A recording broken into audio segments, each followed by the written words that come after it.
Good evening, everyone. One moment, let me have a sip. I'm going to need a sip with the topic we're talking about tonight. Oh my Um, God. I hope you're all doing well tonight. It's good to see you. I hope your week has been going well. We're going to wait a couple minutes just to make sure, see if other people tune in. While we're waiting, if you want to let us know how you've been doing in the comments, we would greatly appreciate that. Um, so my week has been pretty hectic, mostly because I don't know, there's been just a lot of school stuff happening. So that's why it's been hectic for me. How has your week been going, Ari? It's been going pretty good. Just a lot of stuff going on.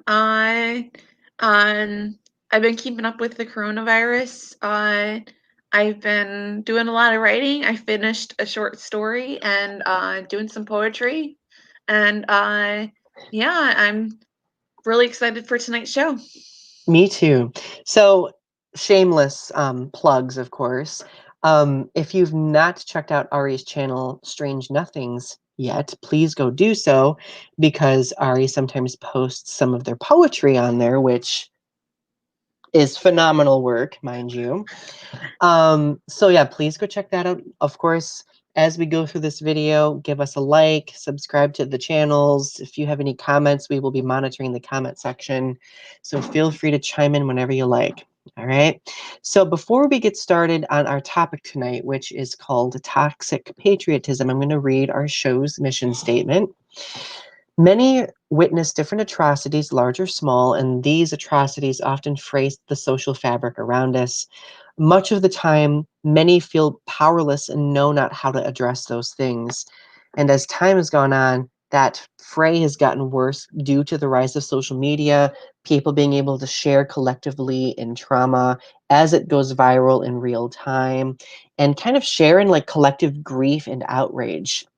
So, that begs the question of what can we do to mend the communities that have seen considerable tragedy. And our goal with this show is to restitch the tapestry together through conversation, creativity, and action in order to maybe come up with some solutions to those very problematic things that happens to these communities. So tonight's topic being toxic patriotism. All right. So like Ari and I have been wanting to talk about toxic patriotism for a long while. Um, so if you're kind of unsure about what toxic patriotism is, we're going to define it here for you. Toxic patriotism is also considered blind patriotism, and it essentially means that it's an attachment to um, country characterized by the unquestioning positive evaluation, staunch allegiance, and intolerance of any type of criticism against one's country. All right. And Ari and I, like, we've been noticing this crop up a lot, especially due to the pandemic, because we feel that it's really brought out a lot of those tendencies. So we felt that it was important to have a conversation about this subject. So, Ari, what are your impressions of our nation right now and toxic patriotism happening in it? So I know that's a I broad question. well, I think it started just before I think it started just before the pandemic. Honestly, it started to rise with President Trump's election. There was a lot of toxic patriotism that was happening with his election. I that the rise of toxic patriotism was really starting to grow, and that people were starting to really feel this like nationalism. I that it was like people were starting to really kind of like isolate our borders, and like we wanted to get rid of undocumented immigrants and put them in cages, and we wanted to do a travel ban on people from outside countries, and we wanted to do certain things that made it so that we were isolating our country down further. But during the pandemic, it got even worse. We were closing down borders even more, and we had people who were avoiding Asian people because they thought that they would get them sick, and they were not ordering from China because they thought that if they ordered from a package that it would get them, that it had the virus on it. Just things that are racism in a package Right, of, which is what Igny just said. Toxic yeah. patriotism is just white supremacy and another wrapper, and I think that's very, very true. You know, it's interesting. You mentioned the word nationalism, and in our notes, I actually put in a little tidbit about nationalism. And so, to define what nationalism is, it is a noun that represents the identification with one's own nation and support for its interests, especially to the exclusion or detriment of other interests of other nations. And I would add on to that, or to the detriment of populations that aren't represented as dominantly as others. Um, so, like, I would arguably say that toxic patriotism is kind of like, I would say, an offshoot of what nationalism is. And so, like, I think now that we have that context built, it might be interesting for us to kind of examine the history of different examples of this. I know you went and did some research and found some different examples throughout history of various examples of toxic patriotism. Would you like to talk about those for a little bit?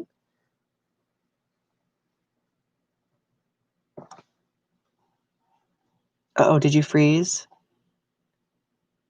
Oh no, I think Ari may have frozen. So I'm going to wait just a moment to see if Ari unfreezes.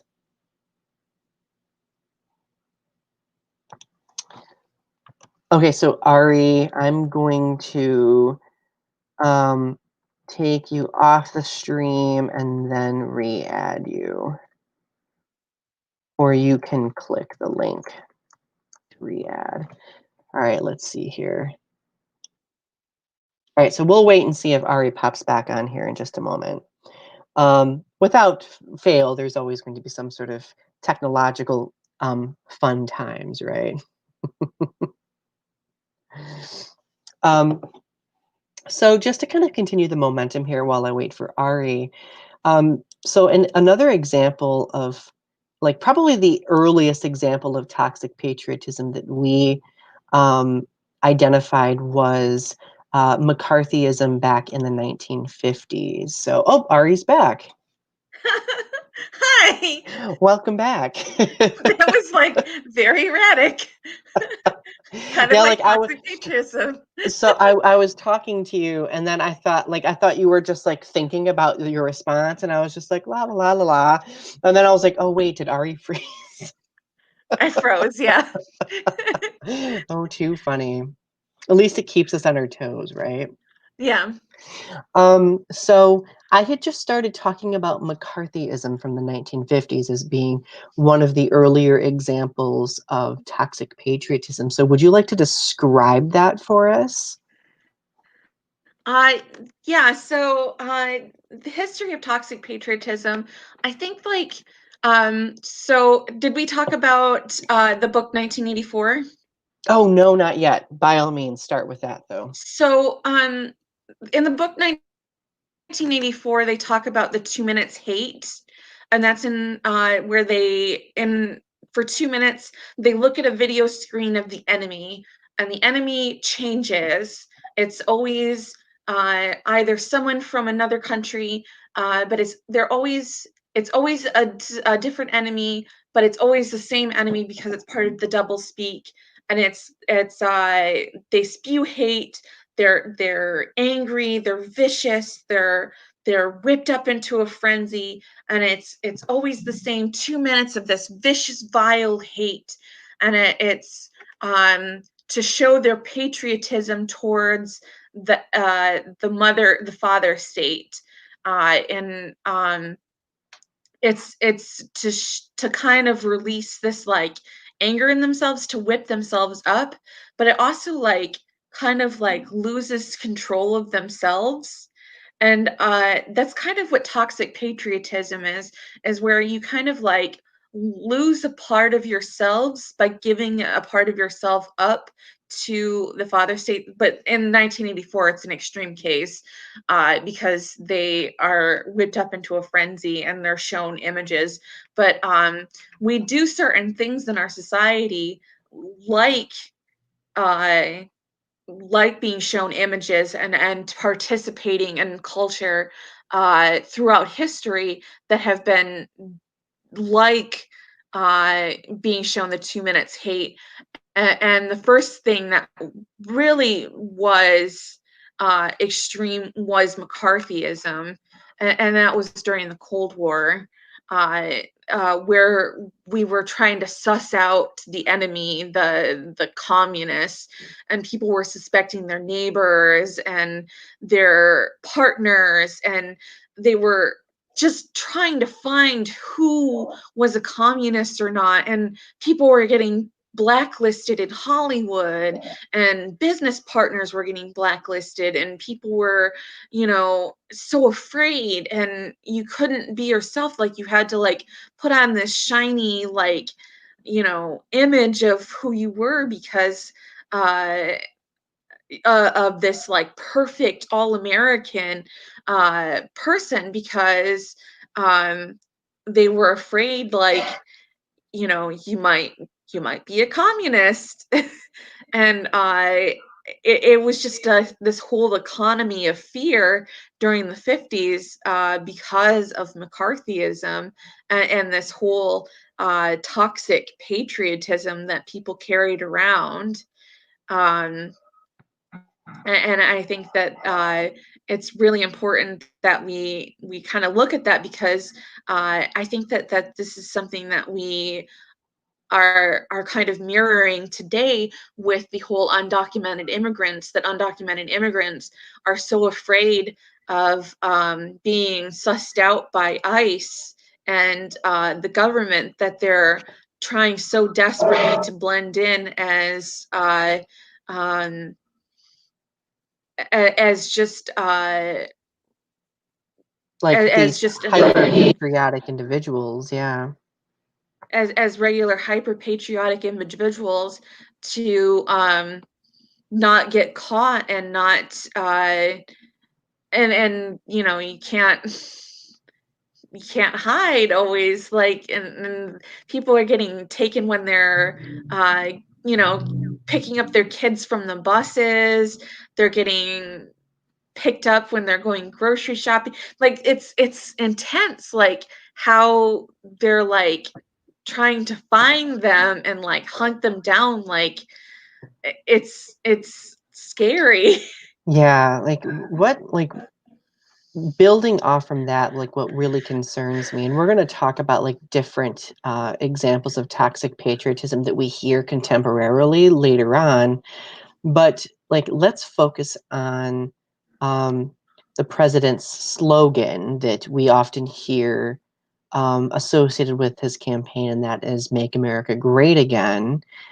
And I mean, I think it's important to kind of like look at that and kind of examine it for a second.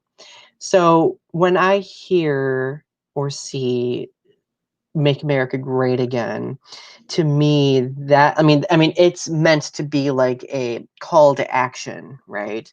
But it implies that America is no longer great because of some reason, and we need to get back to the original greatness that we once had. So that begs the questions of, well, like, what was supposedly the thing that made us not great anymore? And what is the example of greatness we're trying to re-achieve? Does that make sense? Mhm. So looking at it, like, I mean, if you look at a lot of the rhetoric that comes out from supporters and like other people who really feel passionately about the slogan, those people are usually the ones that believe and advocate for minority groups being the people who have made America not great anymore because they have been receiving more like accessibility to things, more acknowledgement, more representation in very crucial spaces that usually define their existence, right? Because beforehand, like a lot of minority groups would have decisions made for them, but they would never have any involvement in those decisions. So I think that a lot of those people who are very passionate about that call to action, they look at that slogan as, oh, well, we're going to refocus things back on focusing on the more dominant groups who defined America prior, if that makes sense. So, I mean, would that slogan be considered an example of toxic patriotism? What do you think, Ari? Um, I think that it's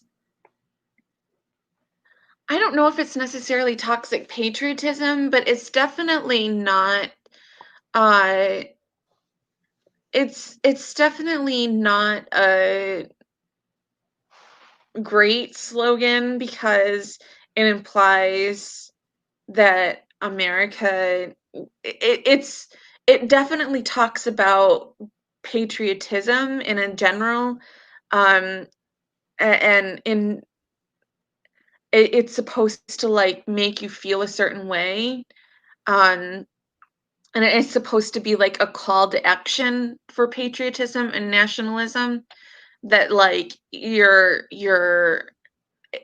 for the down and out worker that it's like that people don't that feel like that America was once great, a great nation of and that they feel like it's become degraded and downgraded and Mm-hmm. it's become somewhat of this like um not great place, so they want it to become great again.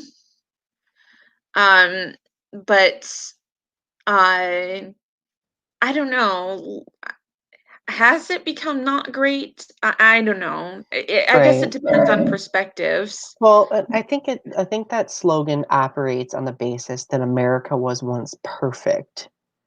And like I think perfection is this really unrealistic expectation that everyone has because I don't believe that things are perfect necessarily because I'm very huge on growth, right? And I feel like that is the same concept that should like I think that could be applied like on a national level, right? Like America, the United States was birthed out of not being satisfied with restrictions imposed on a group of people, so they wanted to move to a journey to a new place in order to create their own oasis, you could say, where there is more freedom to choose. There is less judgment passed on people who might view things differently. And of course, we see throughout history that that always wasn't successful, you know, like due to like various examples of racial and discrimination based on sex, LGBTQ plus discrimination. Mhm. So I think that that slogan, while it may not be an example of toxic patriotism or it may not have been intended as one, I think it gives people who feel passionate about it justification to exercise like it gives them An permission. outlet. Yeah, it gives them an outlet, it gives them permission to express the very like hindering views that they've been taught over the years cross generationally to view certain people in certain ways, if that makes sense. I kind Yeah. of talked to myself in a circle there for a second. But like that's what really worries me because um like it's like people don these rose tinted glasses when they see slogans like that, and they assume that there is something wrong with America, which is why it's not great, but they can't quite put their finger on it. So they'll listen to the other people in their life who have been taught various things over the course of their lives, from based on what they've heard. I think our problem is too that I don't know. I guess it's a problem like that we don't see ourselves as like stewards of the world, and it's a problem with like, do we see ourselves as like global citizens, or do we see ourselves as national citizens? And like, I feel like having a healthy amount of patriotism is fine, but like maybe seeing ourselves as stewards of the world, uh, and being part of the global community, um, uh, maybe would be healthier, because we live in an age where, or being members of our own communities where it's on a local level, Right. because I feel like maybe we've gotten too big, and we don't even know our neighbors. Right. Like, Or like we think either I feel like we either think too big on a national level and a a huge level, or we don't think we think too like, or we think too small, where we think like we where we don't think like big enough, like on a world level. But like,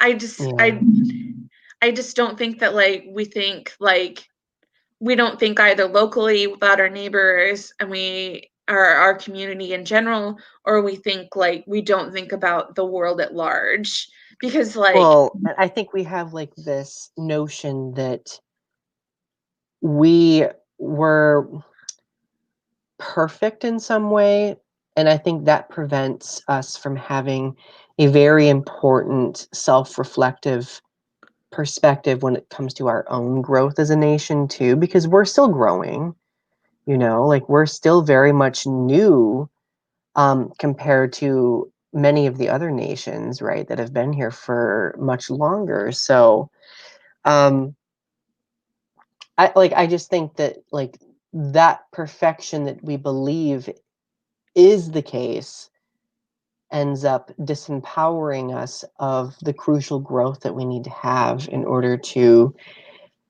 accept different groups, in order to help people feel as though they are part of this whole melting pot that is promoted constantly, you right. know.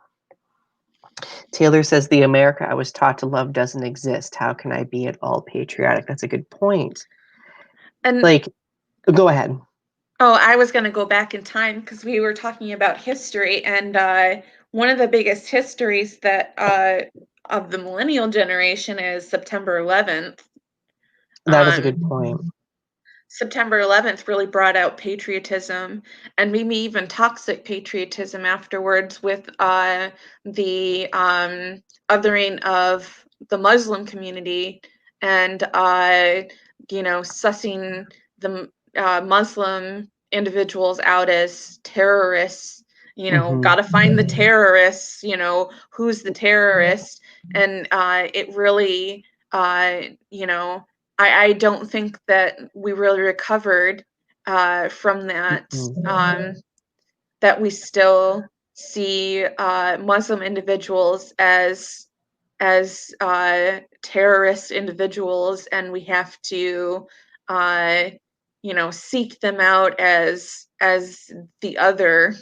Right. And And I think that has a lot to do with too, like, because I know there was this huge labeling and generalization of many Middle Eastern cultures, and it very much transformed into racism. And like people, like in their fear after what happened, their immediate trauma response was to fear these groups of people, based on the actions of a select few. And I think that that was a very huge regression for us as a country. I mean, yes, it was a horrible experience. And and I think there was, like, I think in a way it did bring us together, but I think at the same time, it brought us together in a way that also started harming It very was a specific very groups. unhealthy, yeah. Yeah, yeah. But I just remember being in high school and just the jokes about Muslim individuals and just the way that, you know, you'd have shows like 24 that would come out, and you would have the Patriot Act, and you would have like uh, waterboarding happening in Iraq, and you would have just like this culture where, Uh-oh, did Ari freeze?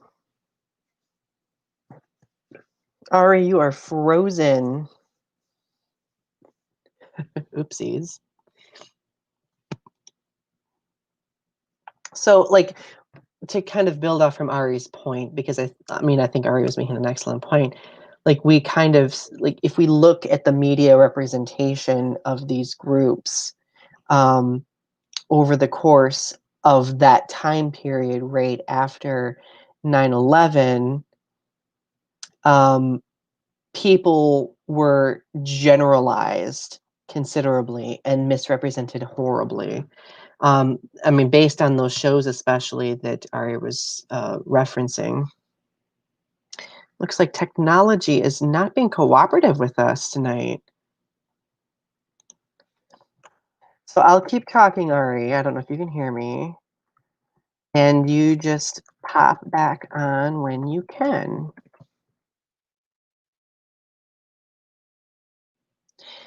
So, and the truth is, we've seen other examples of that generalization of very specific groups of people in the past. Like, if we think about, say, like shows and different films from the early 20th century, a lot of like Native Americans were represented as being these unhinged, um, vigilante people attacking women out west, right? Like, so we saw like people fearing a specific group of people, so they would represent them in a very negative way to kind of add on to like what they would believe was the collective mindset. Ari, I was just welcome back, Ari. Can you hear me okay? yeah, I can hear you just fine. Sorry Perfect. about that. Oh, it's okay. Without fail, like, I mean, once in a while we all have tech problems, right?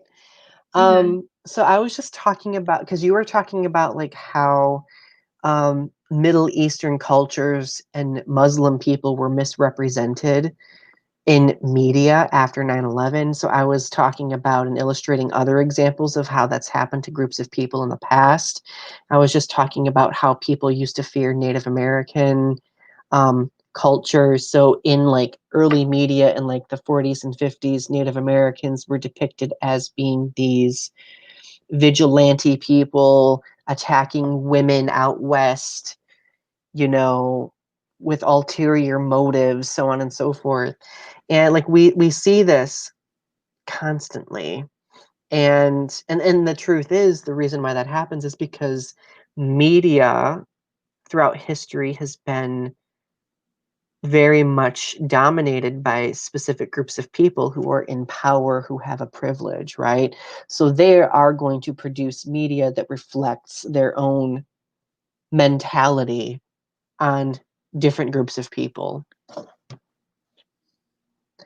So, is there anything else that you wanted to add about 9/11 and how it kind of created like a sense of fear and toxic patriotism? No. Okay, cool. So let's see. Reading the comments really quickly. In 2002 and 2003, I was in third grade and we didn't care about the war in Islam. We were just excited to be war children like the hyper glorified World War II home front. Our school systems taught us to ignore the people for the story. You know, I remember that too. Like there was like I remember some people in school craving the conflict, and back then I just kind of dismissed it, but looking back on it now, that was a little bit, not a little bit, it was scary to see. Did you have anybody do like have that same type of mentality when you were in school, Ari, by any chance? I know that people when I was in school really denied that things were going on and that they just were like, F yeah, America, like, get the Muslims, ha ha ha, like, uh, let's get them, boys. Yeah. And like, we got to come together, and like, America's great. And like, and I was just like, well, wait a minute, like, this is. You know, it's interesting because like now that I'm thinking back, like I was in, what grade was I? I think I was in 7th or 8th grade when 9/11 happened. And I remember like sometime afterward, like the United States attacked Afghanistan and Iraq. And I remember being in class, and every class that I was in would have the news turned on where they were showing live feed of the attacks happening on the Middle East. And back then, like it didn't seem to be a huge significance, but now that I think about it, like it's very glaring to think that people were showing that type of material on the news and glorifying it at that time, you know? At least it's unsettling for me. But like, where would like, we don't even watch like the news like anymore, like on television, like the amount of people who watch TV, like it's just not something that's done anymore. Like, people don't watch TV like they used to back in 2001. Like, it's just not done. Well, and I People don't have think their back, yeah, phones. back then the media wasn't vilified like it is today either. Yeah, Hmm. but everybody has their phones, so they would just watch video clips on their phone. So, but when I was in high school, they tried to control it, and I only watched it for maybe 1 hour. Um, and I remember being in class.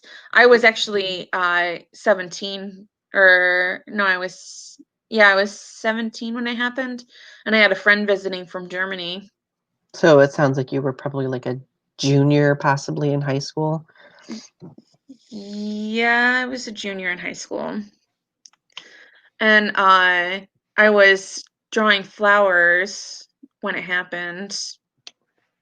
I remember I was in a computer class, if memory serves me correctly. And I remember when I heard about when it happened, I had come in, and I was in between classes, and people were like, "The US got attacked." And I was like, "Is this?" I immediately thought, "Are we going to war?" And then I started looking at the faces of everyone in the hallway, and like all of the specifically the male faces. So I thought the draft, Hmm. and I was Yeah, like, they're gonna die. We're gonna die in a nuclear war. Like, this is it. This is it. And then right. I just got immediately like really scared. Like, I was like, this is the end of the world. Like, this is how it starts. And I was like, I remember like I don't remember seeing people's faces at school or noticing people's faces, but I remember when I got home and saw like the faces of my parents, like they were like stone cold, like just horrified. Um And like, I just remember them being very quiet. And I think that's what unsettled me the most, thinking back on it now. So, like, it's very clear that there's been this path that we've been on that's led to toxic patriotism. And I think a lot of it does center in obviously a very collective traumatic experience that all of us experienced back then, because 9/11 was a traumatic experience for us. And it's, I mean, it's going to be with us for the rest of our history, right? So Right. so the big question is, what can we do now to make sure that that residual trauma we have doesn't start making us fear to the extent of harming other people and us not being aware of it, you know? And kind of like exactly what we were talking about, like with Middle Eastern cultures right after that event happened, and a long time after that event happened as well. Um, so, like, I think this is a good opportunity because we're a little over halfway through this to start talking about different like we have like a few different questions that we do want to pose and discuss, and everyone is welcome to chime in as well. So the first question is, how can one be patriotic in a healthy way? What do you Yeah, think, and Ari?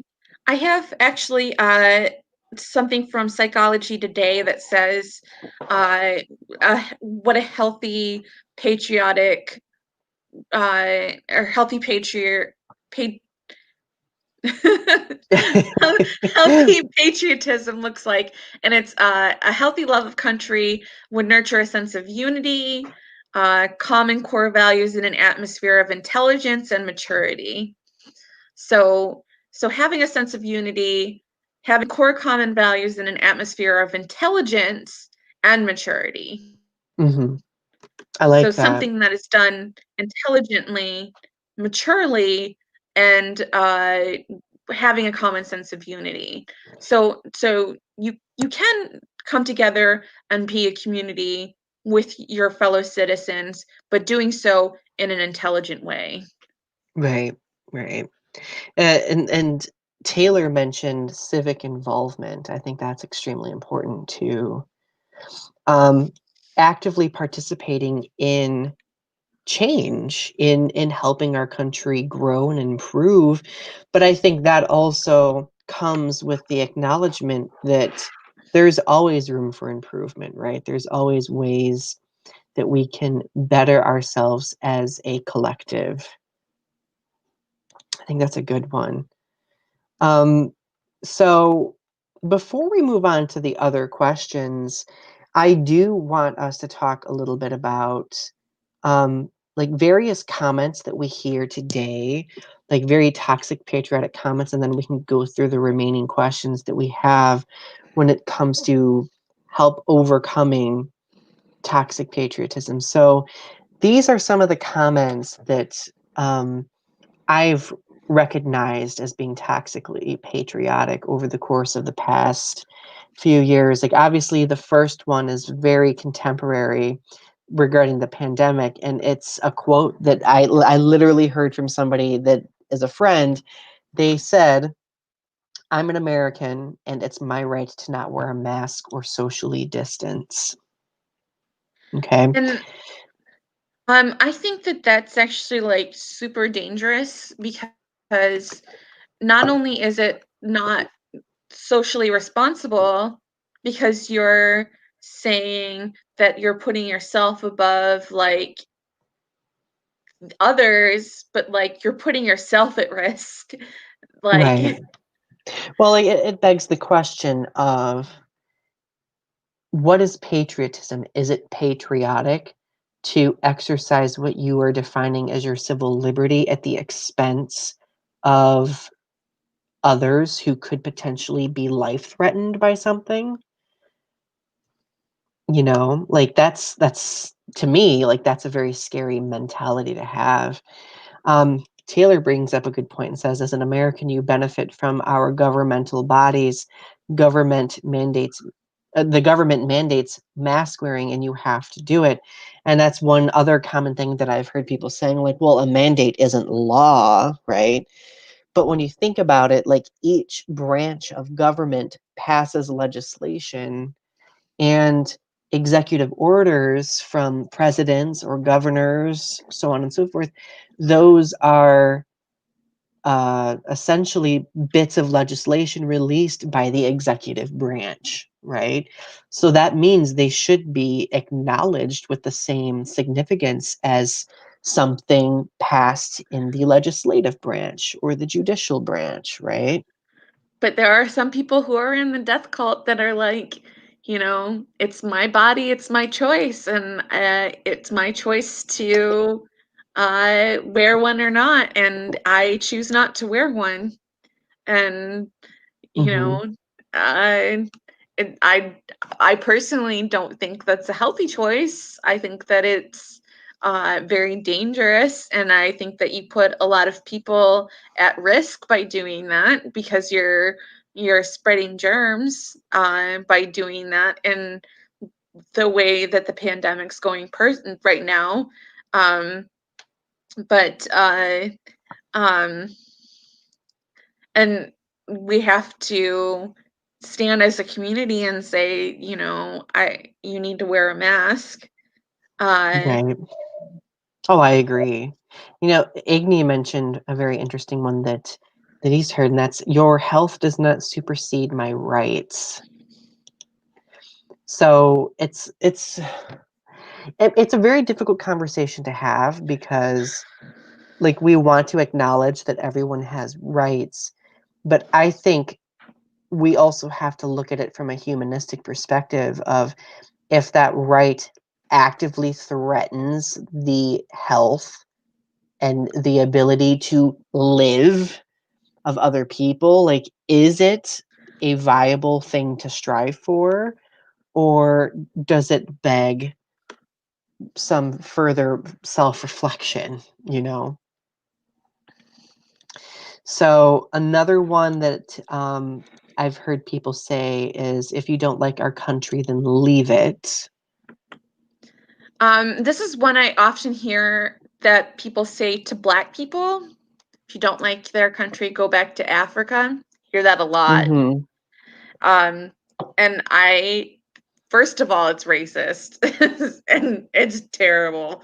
But Oh second yeah, of all, it's just ridiculous because uh, you shouldn't have to leave a country just because you have criticisms of a country.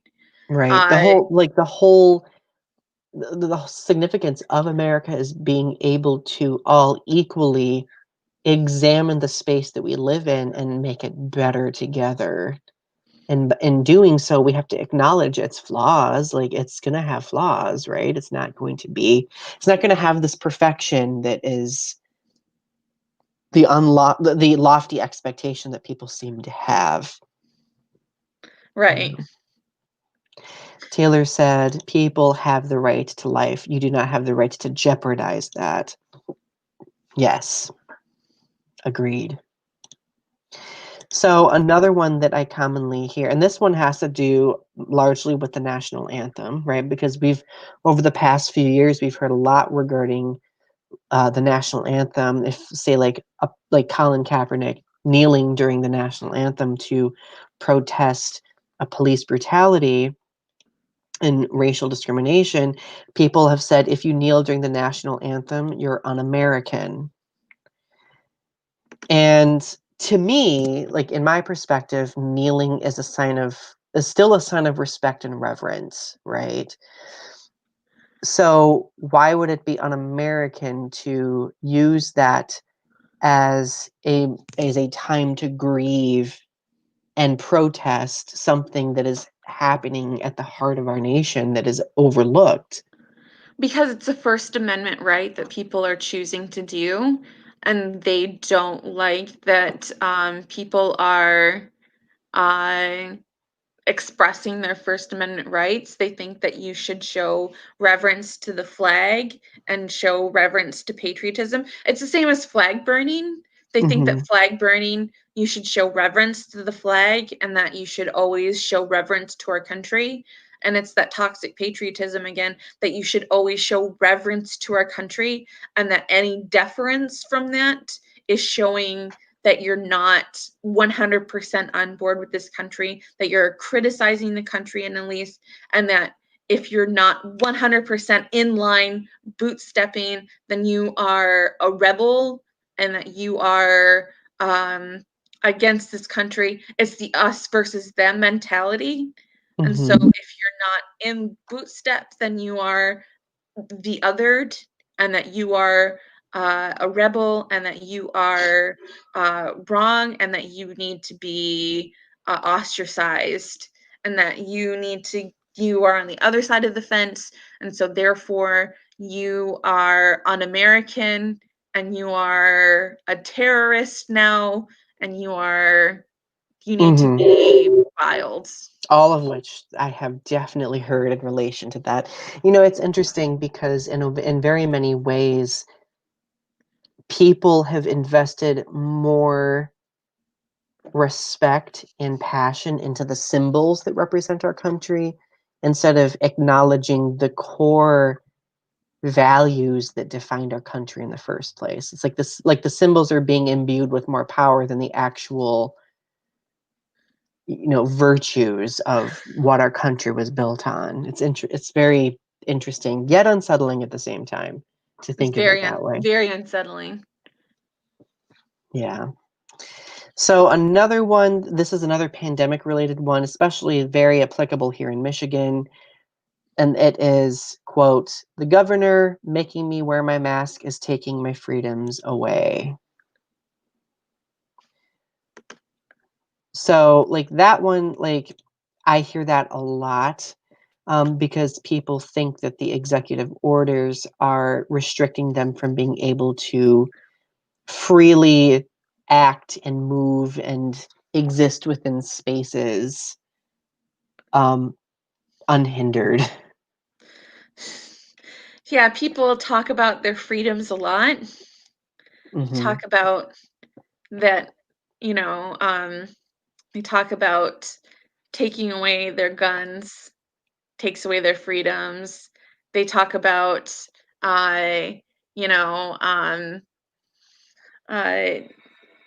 they talk about their religious freedoms. They talk about their freedom to vote and their freedom to speak, and what they can say and what they can't say, and what they can do and what they can't do. So it's interesting to say, uh, by making them wear a mask, that it's taking away their freedoms.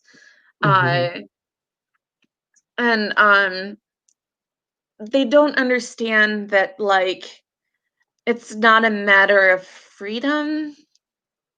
It's like I've been taught by some, I would say, really selfless and focused examples in my life that being patriotic means caring about your fellow countrymen. And like I think that that also expands to caring about humans in general. That's just me though. And I think deeming that as a violation of freedom, like wearing a mask, is definitely,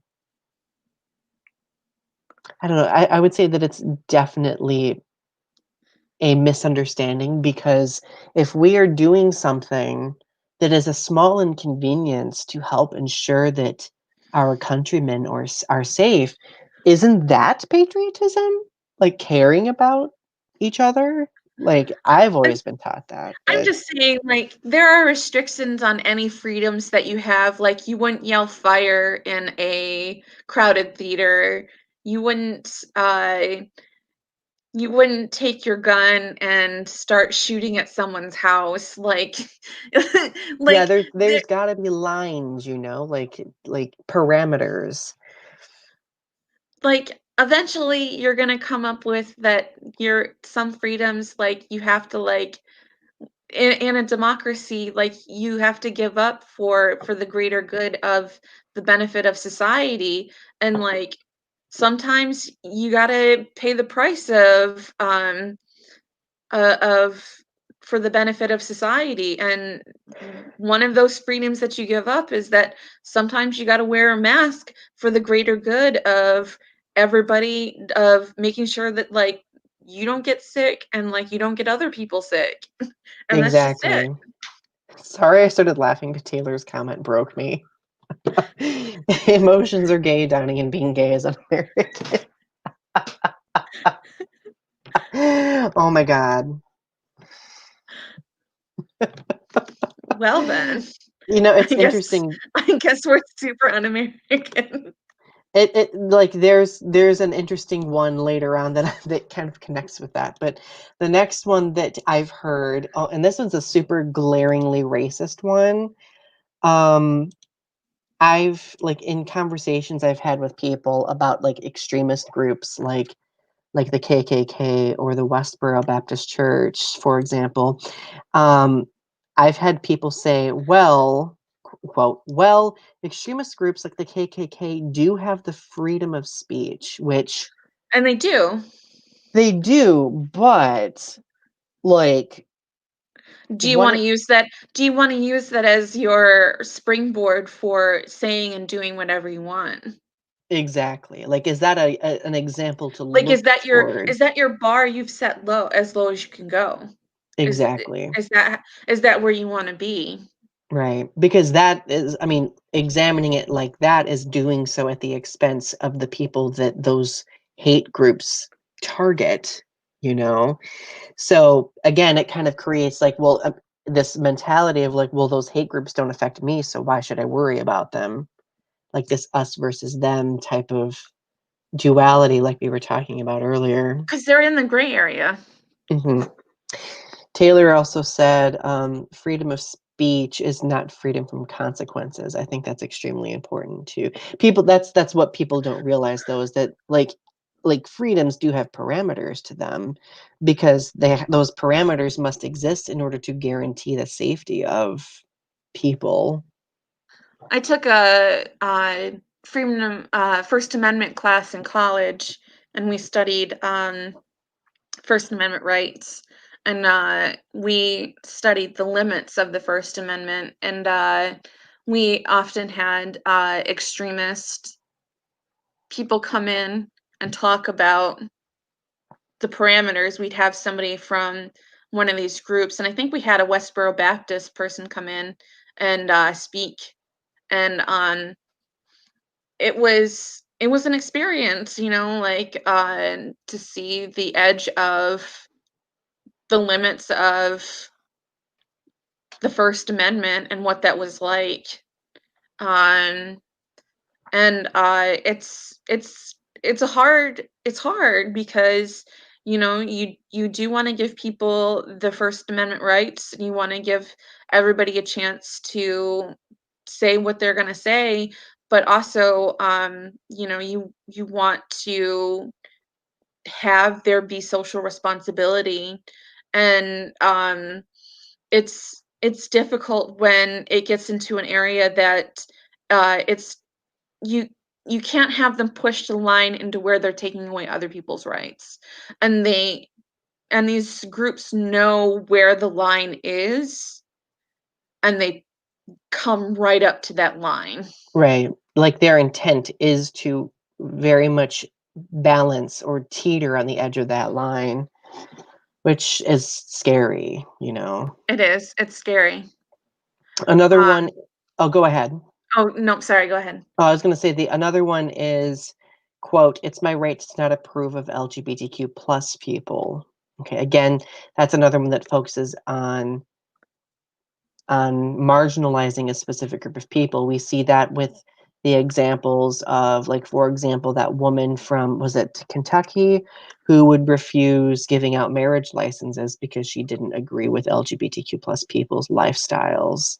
I mean, if she doesn't want to give out marriage licenses, she can move out of the way and have somebody who will. Mhm.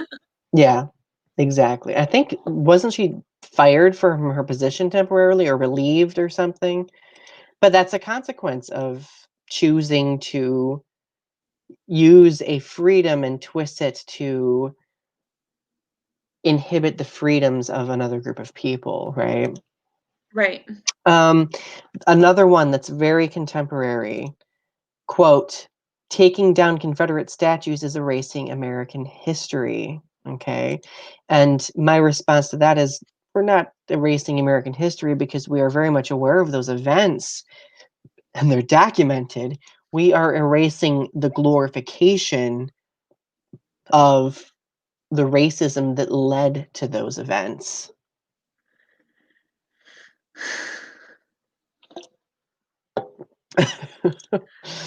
um, I have a story about that, but I don't want to talk about it right now. I'll tell you about it later. okay. So another one, and this is the last one, and this is what I've been told as a gay person. If you're angry about not having rights, go to a country where gays are hated and see how well you do there. Oh. And it's this, it's a very They also say one. that to Black people. If you don't like being Black in America, go back to Africa where Black people are treated or Black people live.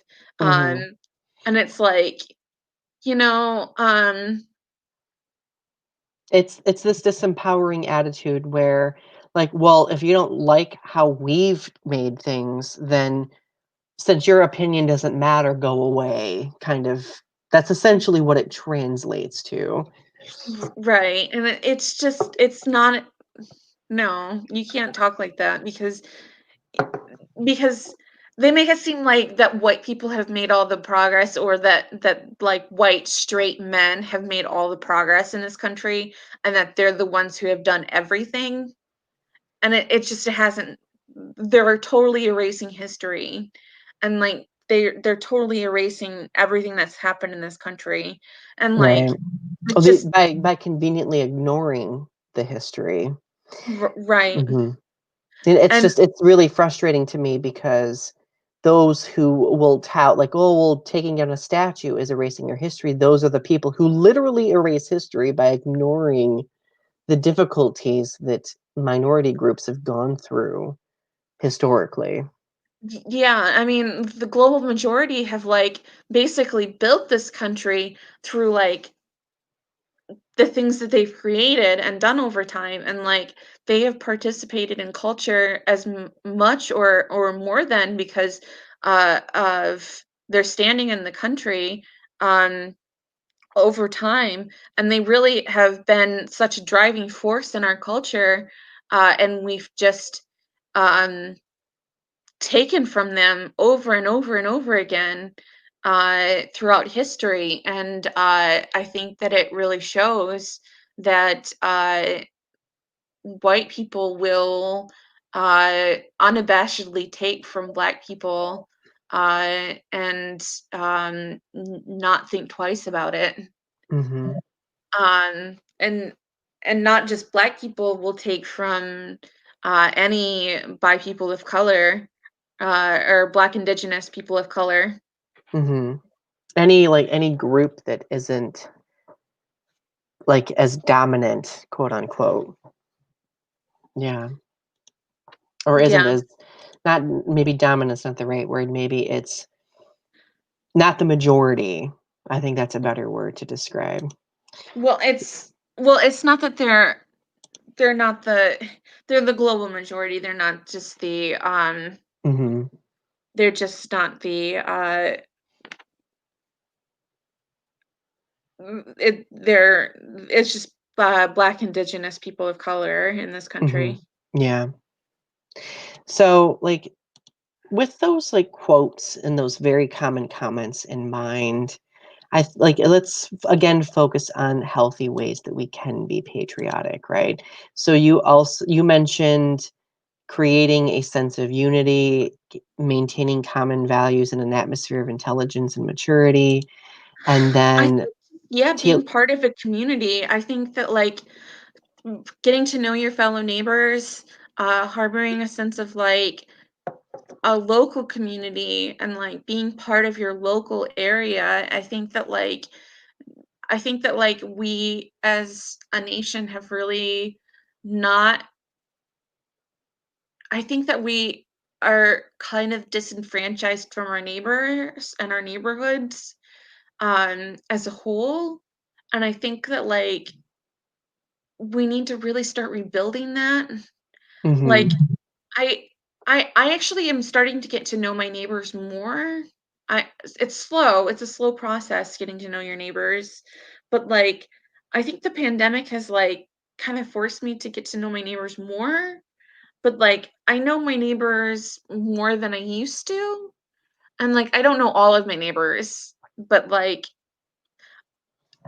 I see them and I have talked to them. Uh but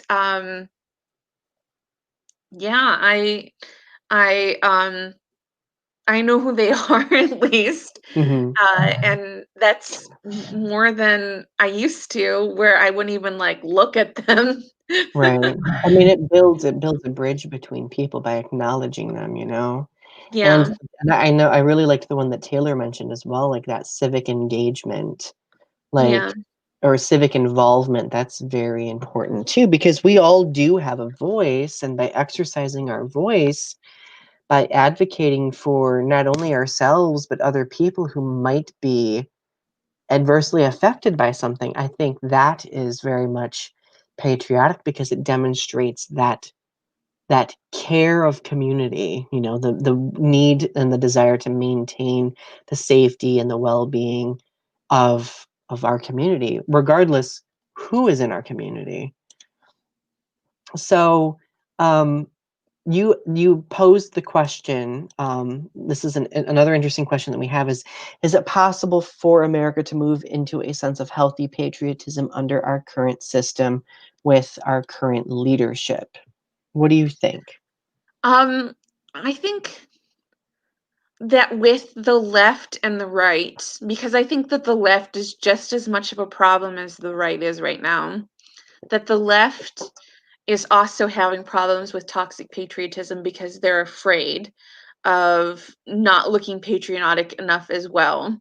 That like they go through this series of like, well, if we don't look patriotic, we'll get accused of being unpatriotic and un-American. Mhm. So they have to like, because it's two sides of the same coin, left and right. Right. So like you have the right, which is like extremely patriotic and like we're Americans.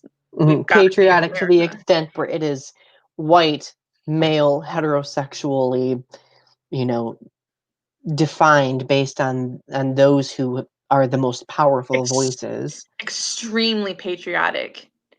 And Mhm. then you have left, which is like we also have to be patriotic. We also have to show off our patriotism because if we don't, we'll lose votes and we'll lose our base, and we have to get as many votes as possible. So we also have to make a show of patriotism, and we have to show off the fact that we are patriotic because um, we can't lose our base. We can't lose the people who, because we can't appear un-American, and that's why they really haven't done enough to stop undocumented immigrants getting put in cages, and they haven't done enough about Gitmo, and they haven't Mhm. done enough about like they're not doing a whole lot about stuff that is truly un-American. Mhm. And it's just they're catering to these un-American acts while being patriotic. Right. And so It's this catering to the loudest voices that are always heard. right, And the loudest voices are the ones who are very much eager to create that you're American or you're un-American duality. Right. So Hmm. the left and the right are both extremely unhealthily patriotic right now. So I don't know. Like it's very difficult for me to say whether or Hmm. not we can find a balance. Um, I would Well, I wanna say I hope so. I think it would take a lot of work, on the individual level, that people would have to, really, pull back and say, "What's happening in this country needs to stop." It would take a lot of people who are following Trump to stop following Trump, which I think that he's losing a lot of popularity um, because of the coronavirus, mhm. with people dying. Uh, but he still has quite a bit of popularity and he still has quite a few followers and he still has quite a large base.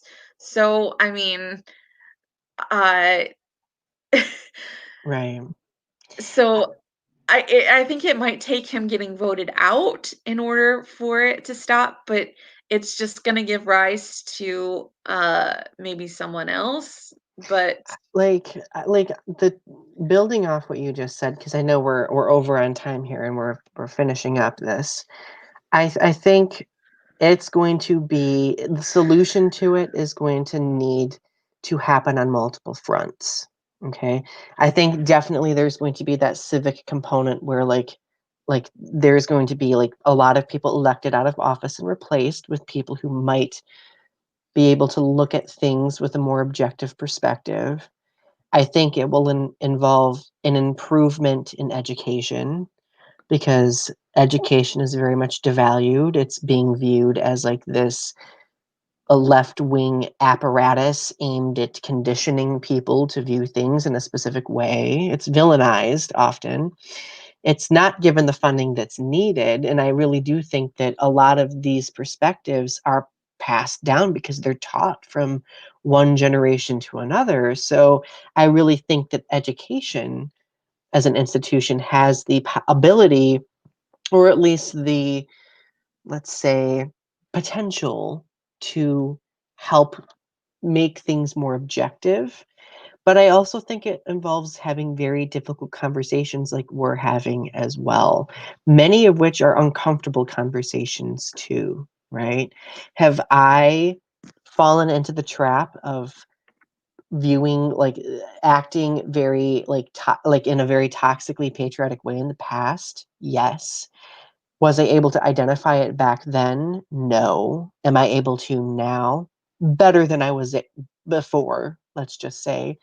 But I think that looking at our country, like our country is a wonderful, magnificent place, but we also have to realize that part of what makes it magnificent is our ability to look at its imperfections as a means to grow as a community. and I think it's hard to not wanna see your country as great, but I think that you have to temper it with, but, we are stewards of a larger world, and we are members of a local community, and Right. I think that, like, we forget that we are not that we're not We're just yeah. Well, it's multiple levels of community, you know. right, And we have like our voices are a part of a chorus, and we have to acknowledge that our voice isn't any better or worse than other people. We simply should all work together to ensure that it is maintained healthily, of right, course. right. So we'll probably pick up on this topic at some point in the future because I do think that this does warrant multiple conversations, but I really think that this was a very beneficial conversation. So anyway, as always, my friends, thank you for joining us tonight. We appreciate you coming on and listening to us talk for an hour every Thursday. Like I said before, if you've not subscribed to Ari's channel, Strange Nothings, yet, please go do so. Subscribe to mine if you haven't yet. If you are watching this after the stream is over and you want to leave a comment, please don't hesitate to do so. We do monitor the comments and we do respond to them. And hit like if you haven't yet, because we will keep doing these. In fact, I will be honest, Ari and I have how many episodes plotted out? The next 9. Yeah, we have like the next, like we have episodes all the way until October 22nd planned out. So woo! By that point, we will have about 21 episodes. So that's pretty cool. This is so fun. I love it. All right, my friends, have a wonderful night and be well. Bye. Bye.